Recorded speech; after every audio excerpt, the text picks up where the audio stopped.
tout ce mois de novembre, vous avez pu découvrir la 3e session de Femini Books, qui est un événement organisé depuis le début de l'année 2017 par Opaline, qui nous propose régulièrement des sessions sur un mois complet où booktubeurs et cette fois-ci blogueurs ont pu vous présenter des livres en lien avec la littérature et le féminisme, soit au travers de romans présentant des personnages féminins forts, soit au travers d'essais ou simplement de vous présenter des femmes qui ont vraiment marqué leur époque ou leur temps.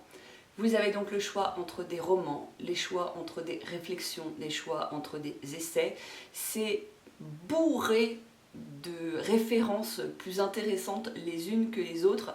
Je vous invite à découvrir les sessions précédentes, donc celles du mois de mars et du mois de juin, directement sur la chaîne d'Opaline, puisqu'elle a pris le temps de toutes les répertorier, donc vous pouvez les retrouver très facilement.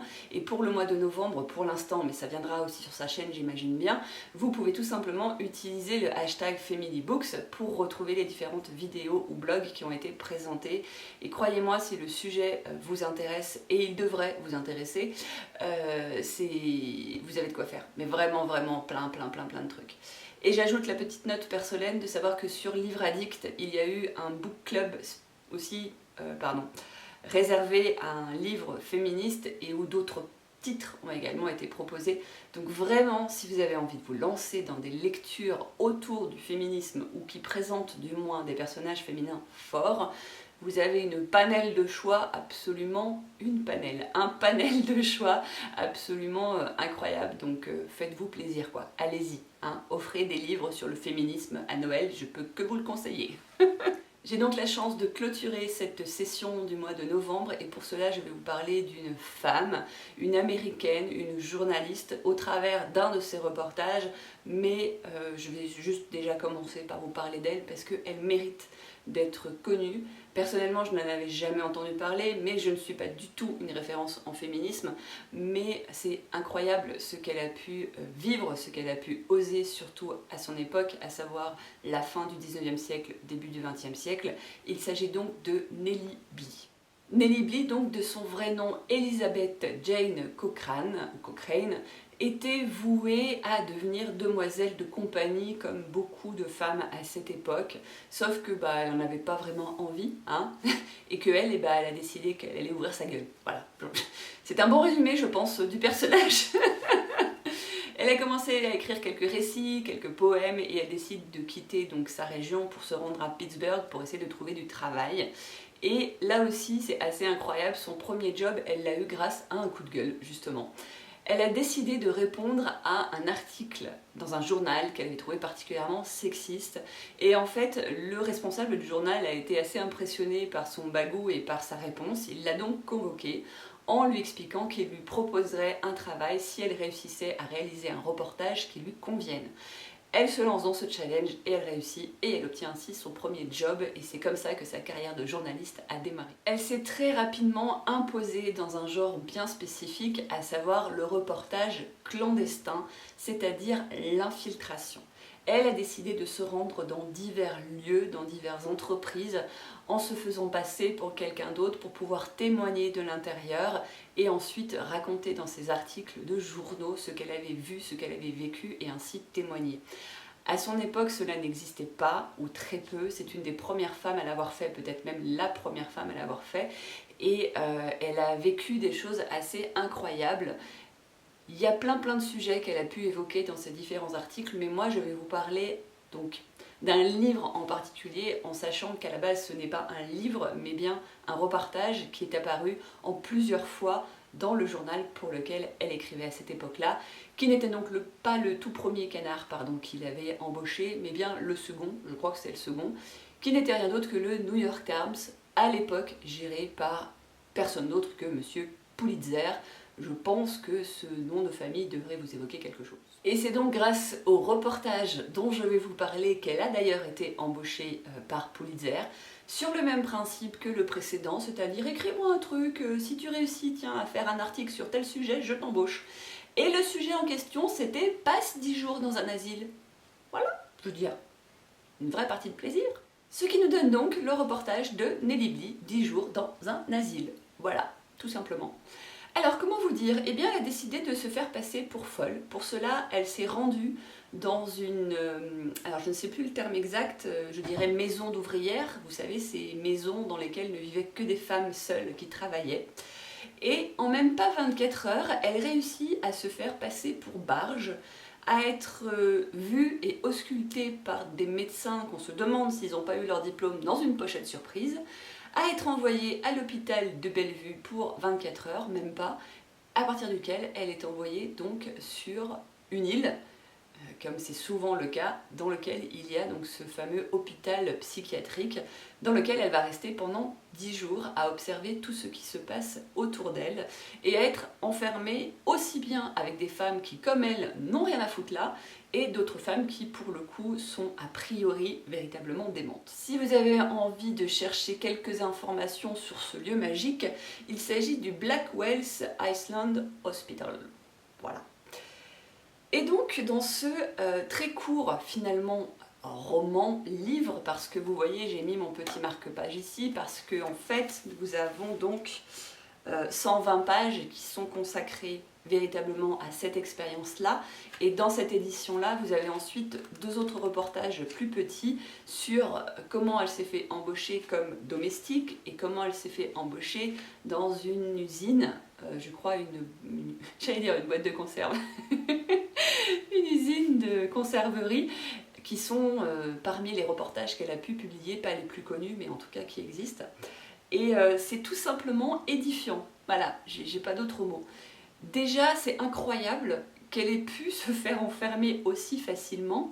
Je ne vous raconte pas tout, mais c'est très très court, donc c'est difficile aussi de vous en parler. Mais en gros, elle va donc dans cette maison pour ouvrières.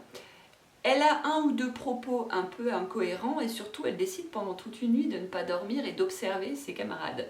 Ce qui fait flipper les camarades en question, qui lui conseillent donc d'aller voir un médecin, et ce médecin en 2-3 questions, sans aucun rapport finalement avec son état mental, mais plutôt avec à combien bat son cœur, comment sont ses poumons, quel est son phrasé, décide que oui, non, il y a un doute quand même. Et ça va au-delà de ça, c'est que certaines femmes qui étaient seules, qui n'étaient pas accompagnées par un mari, qui n'étaient pas en mesure de présenter une preuve de leur identité, ou étaient considérées avec une fragilité de santé et avaient donc besoin de se reposer, se retrouvaient dans cet hôpital de Bellevue et ont été ensuite envoyées donc à Blackwells, où généralement elles étaient tout simplement oubliées. Donc dans ce livre, vous avez des très très courts chapitres où elle explique. Je pense que chaque chapitre devait correspondre à l'épisode, on va dire, dans son journal. Elle explique comment est-ce qu'elle est entrée, elle explique ensuite les repas, elle explique les bains, les douches, elle explique le quotidien, les rencontres avec les médecins et surtout les rencontres avec les infirmières. Et il y a des choses très très violentes qui sont racontées.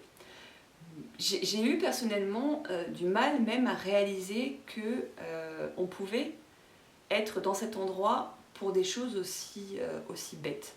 Quand vous y réfléchissez par rapport à maintenant, par rapport à ce qu'on connaît ou ce qu'on arrive à savoir des hôpitaux psychiatriques, par rapport à toutes les démarches qui sont nécessaires pour pouvoir faire interner quelqu'un dans un hôtel psychiatrique, un hôtel, non mais ça va pas bien moi, un hôpital psychiatrique, c'est assez hallucinant de se dire que ouais, allez j'y vais, hop là c'est parti, go.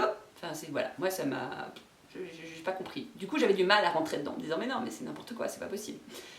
Et arrive un chapitre qu'elle a appelé très sobrement les brimades, où elle raconte l'enfer que les infirmières font vivre aux différentes patientes. Et là, c'est juste particulièrement insoutenable. Voilà. La méchanceté, la cruauté, bref, la façon dont ces femmes se comportent avec d'autres femmes, l'ignorance des médecins, parce que là c'est vraiment de l'ignorance pour le coup, et de l'indifférence, c'est hallucinant quoi. Donc vraiment, c'est un livre qui me marque, et en même temps il y a une grande frustration, parce que il y a finalement peu de détails. Alors oui, c'était un reportage, c'était pas une immersion complète pendant des mois et des mois, elle a eu la chance, j'ai envie de dire, là aussi, grâce à un claquement de doigts, mais c'est bien la seule, à pouvoir sortir dès qu'elle a dévoilé son identité et que l'avocat a expliqué pourquoi elle était là. Derrière s'en est suivi un témoignage auprès d'un grand jury qui est venu voir ce qu'il se passait véritablement, et grâce à elle, grâce à ce reportage, les choses ont été mises en place. Mais il m'a manqué ce côté détail, en fait. C'est finalement survolé, mais j'imagine que par rapport au style de l'époque, c'était déjà énorme et qu'elle a pris des risques absolument incroyables, mais j'aurais voulu en savoir encore plus. Donc je pense que c'est peut-être un sujet que je vais creuser un peu par envie personnelle, parce que j'imagine bien que tout au long du 18e, 19e, début du 20e siècle, et même 20e siècle tout court d'ailleurs, les choses ont évolué, mais que ça n'a pas dû être simple, et qu'il y a beaucoup de choses à apprendre pour comprendre comment ça se passait pour ces femmes, et ensuite pour tous d'une façon plus générale. Pour ma part, je vous disais en début de vidéo que j'avais envie de découvrir un petit peu plus le quotidien et la vie de cette femme. Alors je n'ai pas trouvé de biographie ou d'autobiographie, et avant que j'oublie, je précise qu'il est sorti en 2015 un film sur ce reportage, 10 jours dans un asile, qui à ma connaissance n'existe pas en français, mais que vous pouvez trouver donc en version originale. Et donc elle a écrit d'autres reportages, notamment un sur 6 mois qu'elle a pu passer au Mexique, dans lequel elle décrit le quotidien, les coutumes, etc., tout ce qu'elle a pu voir là-bas. Et elle a également, c'est un petit peu son fait d'armes, si vous voulez, le truc de malade, elle a joué à Phileas Fogg. C'est-à-dire qu'elle a parcouru le monde pendant 72 jours. Ce qui est un truc de fou, et rien que ça, j'ai envie de le lire aussi. Donc voilà, si vous avez envie d'en savoir un petit peu plus sur une femme un peu badass, même complètement badass, qui a marqué la fin du 19e et le début du 20e siècle, je vous conseille de découvrir donc Nelly Bly, 10 jours dans un asile, ou un autre de ses reportages, si celui-ci ne vous plaisait pas ou ne vous attirait pas, ce que je ne comprendrais pas personnellement. Voilà. Je vous dis à très bientôt dans une autre vidéo, et vraiment n'hésitez pas à aller voir les autres reportages Feminibooks parce qu'il y a vraiment des petites perles. Ciao!